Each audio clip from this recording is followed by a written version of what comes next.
ආයිබෝවන් ඔබට සුබ දවසක්. ටෙඩිස් කාසල් YouTube channel එකට ඔබ ඉතා ආදරෙන් පිළිගන්නවා. ඉතින් මම පහුගිය වීඩියෝ එකක ඔබට කතා කරා දරුවන්ට ඇතිවෙන විශේෂ දරුවට ඇතිවෙන මානසික ආබාධ ගැන. ඉතින් දැන් මෙතන ඉඳලා මම ඉදිරියට ගෙනියන්න යන්නේ ඒ හා සමාන ඊට අදාළ මාතෘකා කිහිපයක් තමයි මම ඔබට කතා කරන්න යන්නේ. ඊට කලින් ඔබට විශේෂ දෙයක් කියන්න ඕනේ. මේ දවස්වල අපි ටෙඩිස් කාසල් හරහා අපි විශේෂ දෙයක් කරනවා. ලංකාවේ ඉන්න දෙමාපියන්ට ගුරුවරුන්ට නොමිලේ මේ පාඨමාලාවක් විදිහට, ඒ කියන්නේ පාඨමාලාවක්ම කියලා හිතන්න එපා, දැනුවත් කිරීමේ වැඩසටහන් සෑම බදාදාවකම රාත්‍රියේ 7ට තියෙනවා. ඉතින් මේකෙදි මම කතා කරා, මම දැන් ගිය සතියේ බදාදා ඇත්තටම කතා කරේ මේ මානසික ආබාධ සහ ඒව ඇති වෙන්න හේතු පිළියම් ගැන කතා කරා. මේ වගේ ක්‍රමානුකූලව ඔබව දැනුවත් කිරීමේ වැඩසටහන ඒ තුලින් මම ලබා දෙන්න උත්සාහ කරනවා. මේකෙදි අපි කිසිම මුදලක් අය කරන්නේ නැහැ. නොමිලේ ඔබට මේකට සහභාගී වෙන්න පුළුවන්. මොකද මම බලාපොරොත්තු වෙනවා ඉදිරියේදී කියන්නේ කොහොමද දරුවෙක් ප්‍රායෝගිකව ගෙදරදී හැන්ඩල් කරගන්නේ, ගුරුවරියෙක් විදිහට කොහොමද පන්ති කාමරයේදී කරගන්නේ, අන්න ඒ වගේ දේවල් කතා කරන්න. ඉතින් ඒක ලංකාවේ ඉන්න ගුරුවරුන්ට, දෙමාපියන්ට ඒක හරිම වැදගත් දෙයක් වේවි. ඉතින් ඔබ කැමති නම් ඒට සම්බන්ධ වෙන්න. ඔබ තවත් ඒට සම්බන්ධ වෙලා නැත්නම් අපේ දුරකථනයට මැසේජ් එකක් එවන්න. එතකොට අපිට පුළුවන් ඒ හා සම්බන්ධ තියෙන Zoom link එක ඔබට ලබා දෙන්න පුළුවන්. හොඳයි, ඉතින් ඒක අපේ අලුත් වැඩසටහනක් නොමිලේ ඔබට ලබා දෙන. ඒක අද මම කතා කරන්නේ පහුගිය සතියේ, කියන්නේ මගේ කලින් වීඩියෝ එකේ මම කතා කරේ මානසික ආබාධ දරුවෙක් කියන්නේ විශේෂ දරුවෙකුට මානසික ආබාධ කියන්නේ මොකක්ද කියන එක ගැන. අද මම කතා කරන්නේ විශේෂ අවශ්‍යතාව දරුවන්ගේ මේ මනෝ සමාජීය ගැටලු නැත්නම් මේ මානසික ආබාධ ඇති වෙන්න හේතු මොනවද කියන එක ගැන තමයි අද මම කතා කරන්න යන්නේ. මේ හේතු ගැන කතා කරාම දැන් ඊයේ පෙරදා තිබුණ අපේ සම්මන්ත්‍රණය හරහාත් අපි කතා කරේ මේකෙදි මේ හැම පැත්තක්ම අපිට දකින්න පුළුවන් දරුවෙකුගේ මේ තත්ත්වයටපත් වෙන්න, දරුවගේ පවුල, සමාජය, පාසල, මේ කියන හැම දෙයක් තුළම මේ දරුවට මේ මනෝ සමාජීය ගැටලුවක් ඇති වෙන්න බලපෑමක් එල්ල වෙන්න පුළුවන්. ඊට අමතරව මොකක්ද තියෙන කියන එකත් අපි චුට්ටක් බලමු. ඔබට පුළුවන් මේ පහුගිය ඒ කියන්නේ ඇත්තටම එදා කරපු වීඩියෝස් නැහැ අපිට එදා රෙකෝඩ් කරන්න බැරි වුණා. නමුත් ඉදිරියේදී ඔබ අපිත් එක්ක සහභාගී වෙන්න. ඔබට එතකොට පුළුවන් ඉදිරියේදී තව දේවල් දැනගන්න. ඒ කියන්නේ ඔන්ලයින් නිසා ඔබට ප්‍රශ්න අහන්න, ඔබට කතා කරන්න පුළුවන්කම ලැබෙනවා. අපි අද බලමු මේ මනෝ සමාජීය ගැටලු දරුවෙකුට ඇති වෙන්න බලපාන හේතු මොනවද කියලා අපි බලමු. විශේෂයෙන්ම ජානමය හේතු මේකට බලපෑමක් වෙනවා. අපි හිතමු පරම්පරාවේ කාට හරි මේ ප්‍රශ්න තිබුණා, කියන්නේ බීතිකාව වගේ දෙයක්, එහෙම නැත්නම් බයිපෝලා වගේ දෙයක් තිබුණා නම් ඒක ජානමය බලපෑමක් තුලින් දරුවට එන්න පුළුවන්. ඒක අපි හිතමු අම්මා තාත්තා වෙන්න පුළුවන්. ඒ අම්මා තාත්තගෙන් එහා වෙන්න පුළුවන්. ඒ බලපෑම දරුවට බලපෑමක් වෙන්න පුළුවන්. ඒ තුලින් මේ විශේෂ දරුවන්ට මේ මෙයා විශේෂ දරුවෙක්නේ. අර ඒ ජානමය බලපෑම් තුලත් මේ මනෝ සමාජීය ගැටලුවක් මේ දරුවට මතුවෙන්න පුළුවන්.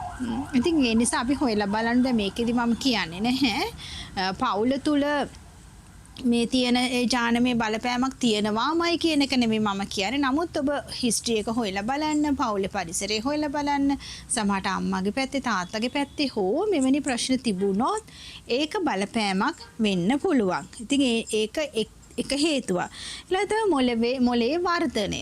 දැන් අපි දන්නවා ඔටිසම්, හයිපර් ඇක්ටිව් වගේ දරුවෝ ඒගොල්ලන්ගේ තියෙන මේ ක්‍රියාකාරීත්වයන් සහ එයාගේ තියෙන මොලේ බලපෑම් නිසා, යම් හේතු නිසා මේ මානසික බලපෑම් ඇති වෙන්න පුළුවන් තත්ත්වයක් තියෙනවා. ඒ කියන්නේ ඒක අපිට කියන්නේ දැන් අපි කියනවා දැන් මොලේ යම් දේවල් වර්ධනය වෙන්න අවශ්‍යතාවයන් තියෙනවානේ. ඒ දේවල් නිසියාකාර වර්ධනය නොවීම, දැන් දරුවට නිසි නිින්දක් නැති වෙනකොට මොලේ ප්‍රශ්නයක් වෙනවා. ඒකට ඒක මානසික ආබාධයකට ප්‍රශ්නයක් වෙනවා. ඉතින් ඒ ගැන අපි පොඩ්ඩක් දැනුවත් වෙන්න ඕනේ. දරුවා තුල තියෙන ඒ මොලේ ක්‍රියාකාරීත්වය අඩු වෙනකොට, ඒ මොලේ වර්ධනයේ ක්‍රියාකාරීත්වය යම් ප්‍රශ්නයක් ඇති වෙනකොට මොකද වෙන්නේ? මේ මානසික බලපෑම් දරුවට ඇති වෙන්න පුළුවන්. ඒ කියන්නේ දැන් අපි හිතමු අවධානය පාලනය කරන ප්‍රදේශයේ ක්‍රියාකාරීත්වවල තියෙන යම් අඩුවීම්. ඒ වගේම ස්නායුවල තියෙන බලපෑම්. මෙවැනි තත්වයන් තුල මෙම මේ ජානමය බලපෑමට වඩා මේ මොළයේ තුල තියෙන මේ ක්‍රියාකාරීත්වය නිසා දරුවාට මේ මානසික පීඩන ඇති වෙන්න පුළුවන්. ඊළඟට තමයි පූර්ව ප්‍රසව කාලයේ. ඒ කියන්නේ අම්මගේ ප්‍රසව කාලයේ සහ ප්‍රසව කාලයෙන් පසුව බලපෑම්. මේක දැන් ප්‍රසව කාලය තුල දන්නවා සමහර දෙමාපියෝ සමහර මව්වරු දැන් ලංකාවේ නම් බොහෝ අඩුයි පිටරට එහෙම මත්පැන් වලට මත්ද්‍රව්‍ය වලට ওই සිගරට් වගේ දේවල් වලට ඇබ්බැහි වෙනවා. ඒවා දරුවට ඒ කියන්නේ ඒවා දරුවට බලපෑමක් වෙනවානේ. මේව පසු කාලීන ඒ මොලේ තියෙන අක්‍රියතාවයන් ඇති වෙලා මේ මානසික බලපෑම් දරුවට ඇති වෙන්න පුළුවන්. ඒ වගේ තමයි ප්‍රසව වෙලාවේදී දැන් අපි දන්නවා සමහර අය ඉපදෙනකොට බඩවැල් ඇතිලා එනවා. එහෙම නැත්නම් යම් කියන්නේ අපවිත්‍ර දේවල් කැවිලා දරුවා එනවා. එතකොට ඔක්සිජන් ලැබෙන්නේ නැහැ ඔළුවට. මෙවැනි ප්‍රශ්නයන් නිසා දරුවට ඇතිවෙන ඒ සංකූලතාවයන් නිසා මේ මානසික බලපෑම ඇති වෙන්න පුළුවන්. එහෙම නැත්නම් දරුවා පිටතට ආවට පස්සේ අපි කියනවා විස බීජයක් ගිහිල්ලා මොළයට විස බීජයක් ගිහිල්ලා ශරීරයට විස බීජයක් ගිහිල්ලා මේ දේවල් නිසාත් මේ මානසික බලපෑම් දරුවා තුල ඇති වෙන්න පුළුවන්. ඉතින් අපි මේ මනෝ සමාජයේ ගැටලු ගැන කිව්වහම පවුලේ සමාජය ඒ වගේම පාසල වගේම මෙවැනි දේවලුත් බලපානවා දරුවෙකුට මේ තත්ත්වයන් නැති වෙන්නේ. ඒක මම කියන්නේ 100%ක්ම ලොකුවට කියන එක. ඔය දේවලුත් එක්ක අර පවුල සමාජය කියන එකේ බලපෑමක් තියෙනවා. ඒකත් වැඩි. නමුත් මේ දේවල් වල බලපෑමත් මොළයට කෙලින්ම බලපානකොට මෙවැනි ප්‍රශ්න වලට දරුවා මුහුණ දෙන්න පුළුවන්. අපි දැන් කතා කරා පවුල කියන එක ගැන. විශේෂයෙන්ම මේ විශේෂ දරුවෙක් ඉන්නකොට මේ පවුල තුල තියෙන බලපෑම නිසා දරුවෙකුට පුළුවන් එයාගේ මේ මානසික ආබාධයක් නැත්නම් මේ මනෝ සමාජීය ගැටලුවක් මතුවෙන්න. අපි හිතමු සාමාන්‍ය දරුවෙකුට උනත් විශේෂ දරුවෙකුට උනත් මේ පවුල කියන දේ හරිම වැදගත් සම්දිස්ථානයක්. මොකද අම්මා තාත්තගේ ආදරේ රැකවරණය මේ දරුවන්ට නොකඩවා ලැබෙන්න ඕනේ. හැබැයි අපි දන්නවා සමහර පරිසරවල අපි දකිනවා මේ සමාජයේ ගත්තාම විශේෂ දරුවෙක් ඉන්නකොට එක්ක අම්මා දාලා ගිහිල්ලා එක්ක තාත්තා දාලා ගිහිල්ලා ඒ කියන්නේ තනියම අම්මා තාත්තා දරුවා හදන අවස්ථාවන් තියෙනවා. එහෙමත් නැත්නම් තාත්තා ගාව මේ දරුවා දාලා ගියාම අම්මා නැහැනේ. එතකොට දැන් තාත්තට මේ දරුවා හදාගන්න වෙන කාටරි බාර දෙනවා මේ දරුවා හදන්න කියලා. එහෙම නැත්නම් කොයි හරි තැනකට යාව ඇතුල් කරනවා. ඉතින් මේවැනි තත්ත්වය තුළ දරුවා තුළ තියෙන ආදරය හිගකම නිසා එයා මානසික ආතති වලට බලපෑමට ලක් වෙන්න පුළුවන්. ওই කාංසාව, ඒ වගේම බීතිකාව මේ වගේ තත්ත්වයන් වලට මේ දරුවෝ ඇතුල් වෙන්න පුළුවන්. විශේෂයෙන් මේ පවුල කියන එක හරිම වැදගත් මේ දරුවන්ට. ඒ ආදරය කරුණාව නැති වුණොත් මේ දරුවෝ තුල මේ මානසික පීඩනය ඇති වෙලා මනෝ සමාජීය ගැටලු වලට දරුවා මුහුණ දෙන්න පුළුවන්. ඒ වගේම තමයි පවුල තුල තියෙන ගැටුම් සහගත තත්ත්ව. ඒ කියන්නේ මව පියා අඩදබර කරනවා නම් මෙවැනි දරුවෝ ඉදිරියේ ඒකේ දරුවට බලාගෙන ඉන්න නොහැකි වෙනකොට දරුවා මානසික ආතතියකටපත් වෙනවා. හැමදාම ප්‍රශ්න තියෙන පරිසරයක දැන් අපි කියන්නේ විශේෂ දරුවෙක් ඉන්නවා නම් පරිසරය හරිම වැදගත් ඒ දරුවට කියන එක. ඉතින් මේ පරිසරය කලබලකාරී නම් ගැටුම් සහිත නම් ඒ දරුවට ඒ පරිසරයේ දකින දේවල් තුලින් එයාට යම් ප්‍රශ්නයකට මුහුණ දෙන්න පුළුවන්. මනස වියවුල් වෙන්න පුළුවන්. ඉතින් ඒවා හරිම වැදගත්. වගේම තමයි සමහර පාලනය කරන විදිය. දැන් අර මම හැමදාම කියන දෙයක් අර තාරා සමීපර් ෆිල්ම් එක ඔබට බලන්න පුළුවන් නම් ඒ පවුල තුල මොකද උනේ? ඒ දරුවා ඒ පවුලෙන් අයින් කරා. එයාව ගිහිල්ලා ඉගෙන ගන්න නැහැ. තාත්තා කවදාවත් තේරුම් ගත්තේ නැහැ. මේ දරුවට ඉගෙන ගන්න පුළුවන් කියන එක මේ තාත්තා තේරුම් ගත්තේ නැහැ. එයාට පුළුවන් දෙයක් තියෙනවා කියන එක ඉගෙන ගත්තේ නැහැ. බැහැ කියන තැනම හංවඩු ගහලා එයාව ගිහලා හොස්ටල් එක්ක දානවා. ඉතින් එතන තනි වෙනවා. ඉතින් එතනදී දරුවා තුළ ඇති වෙන මානසික පීඩනය හිතන්නේ තනිකම බීතිය අර සමහරට ඒකෙත් පෙන්නනවා අර සමහර තැන් වෙලා යන්න බයයි නිදා ගන්න බයයි අර අම්මත් එක්ක ඉඳලා ඒ අරයාගේ හැඟීම් පාලනය කරගන්න බැරි තැන් ගොඩාක් අපිට මේ ෆිල්ම් එක තුලින් දකින්න පුළුවන්. ඉතින් එවැනි පරිසර තුල ඉන්නකොට දරුවන්ට මේ මානසික ආතතිය එන්න පුළුවන්. ඒකට මේ මනෝ සමාජයේ ගැටලු දරුවගේ ඉස්මතු වෙන්න පුළුවන්. සමහරට ගහනවා, බනිනවා, හරියට දඬුවම් කරනවා. දැන් විශේෂ දරුවෙක් වුණත් ඒ අය පාලනය කරන විදිය තියෙනවා සමහර අය. ඉතින් මෙවැනි ප්‍රශ්න තුලදී මේ දරුවා තුල තියෙන මේ දේවල් ස්මතු වෙනකොට මේ දරුවා තුල මේ මනෝ සමාජීය ගැටලු ඇති වෙන්න පුළුවන්. ඒක හරිම ඒ කියන්නේ මේ දරුවන්ට ඇති වෙන ඒ කියන්නේ ලොකු ප්‍රශ්නයක්. ඒ කියන්නේ ඒක දරුවා තුල දරා ගන්න බැරි ප්‍රශ්නයක් වෙනවා. ඒ වගේම තමයි අපිට මේකට මේකතු කරන්න පුළුවන් දෙයක් තමයි මේ දරුවගේ කුඩා කාලයේ ලබන අත්දැකීම්.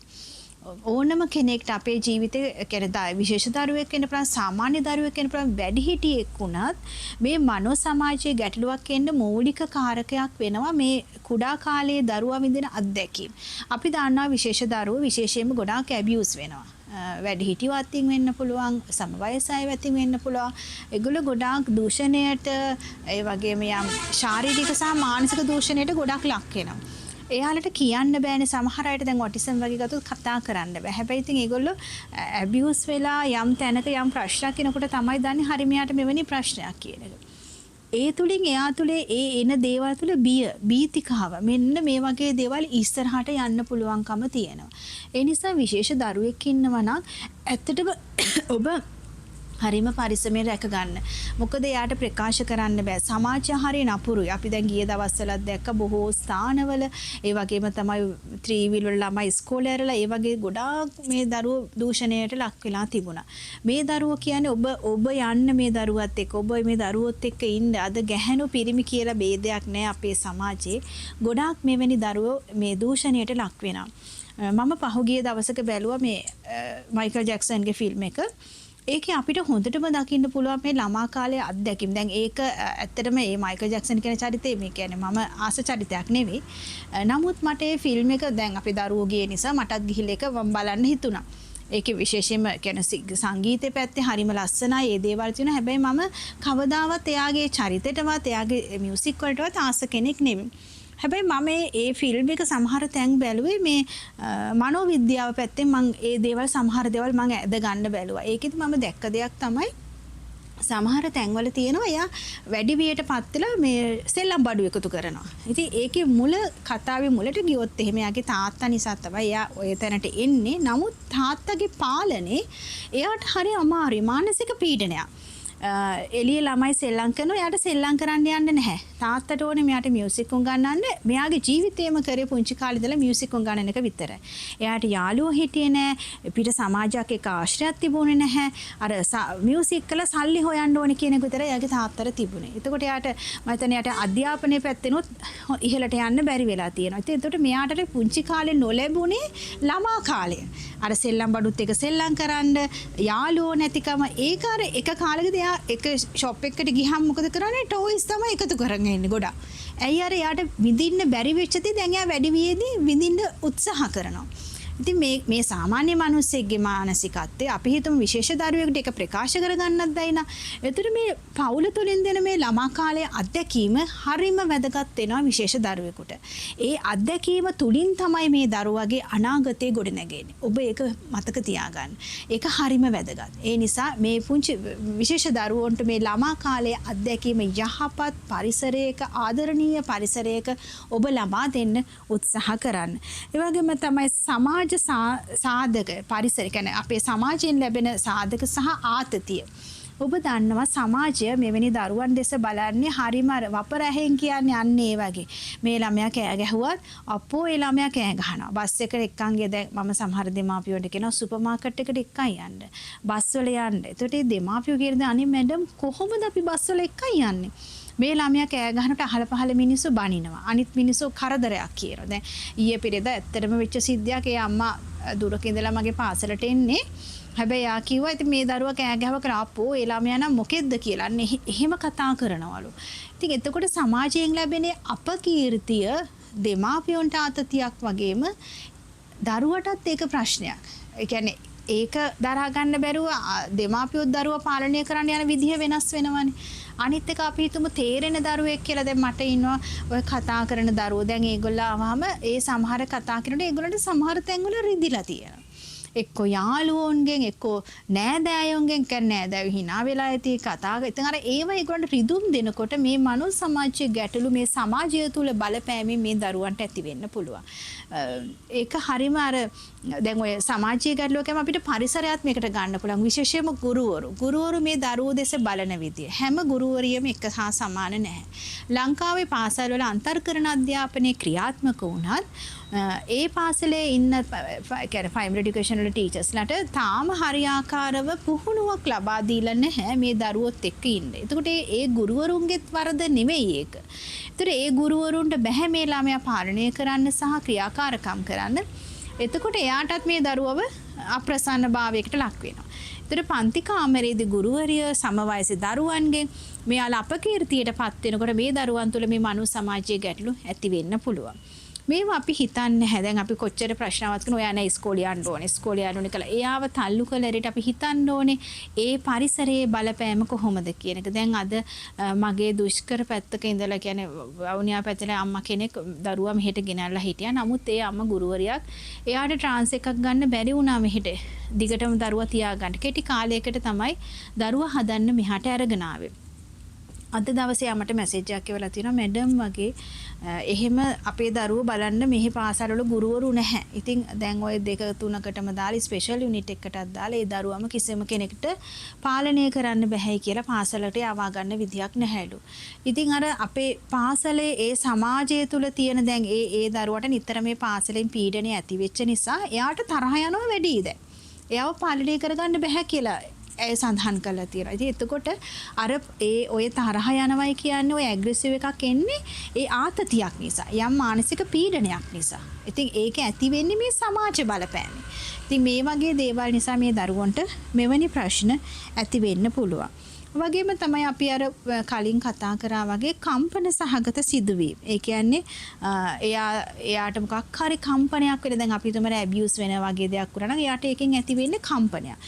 මෙවැනි තත්වයන් තුල දරුවට මේ මනෝ සමාජීය ගැටලු ඇති වෙන්න පුළුවන්. එයාට ඇති වෙන ඒ කම්පනය අර එයා අත්විඳපු දේ සමාජයේ දැන් අපි අර කලින් කතා කරා වගේ සමාජයේ බලපෑමක් නිසා නැත්නම් යම් අපචාරයකට ලක්වීම මෙවැනි තත්වයන් තුල මේ දරුවා තුල මේ කම්පන සහගත සිදුවීම් එයා තුලේ මානසික ආතතියක් ඇති කරන්න පුළුවන් වෙනවා.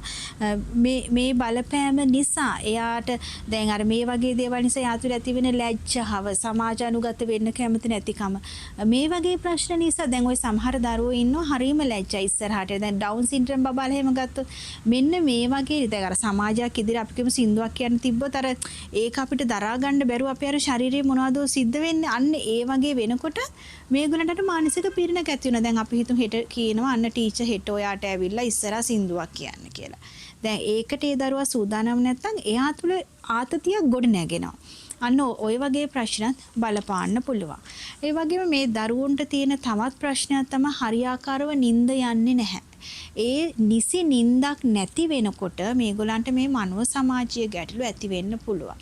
ඒ කියන්නේ එක දිගට නිින්ද, ඒ කියන්නේ නිින්ද කියන එක සමහර අය නිදි. ඒ කියන්නේ දැන් අපි හිතමු දැන් ඔය ෆිට් එකට වගේ බෙහෙත් බොන දරුවෝ ඉන්නවනම් කියන්නේ අපස්මාරයට වගේ බෙහෙත් බොන දරුවන්ට ඒ දෙන බෙහෙතට නිින්ද යනවා. ඒගොල්ලන්ගේ ප්‍රශ්නේ ඕනට වඩා නිින්ද යනවා නිදිමයි. එතකොට ශරීරය අඩපණයි ක්‍රියාකාරීත්වය නැහැ. සමහර අයට නිදා ගන්නෙම නෑ. දැන් සමහර අය මට කෝල් කළාත් කියන තාම නිදි නෑ. රෑ 12ටත් නිදි නෑ. ඒ නිදි කළා සමහරට ආයේ පාන්දර 2-3ට නැගිටිනවා. ඉතින් අර අම්මටත් පීඩනයක්. අම්මා නිදා ගන්නත් නැහැ. මේ දරුවා නිදා ගන්නෙත් නැහැ. එතකොට ඒ දරුවෝ තුල නිසි නිින්ද නොලැබෙනකොට ඕනවට වඩා නිින්ද යන එකත් මේකත් ප්‍රශ්නයක් වෙනවා.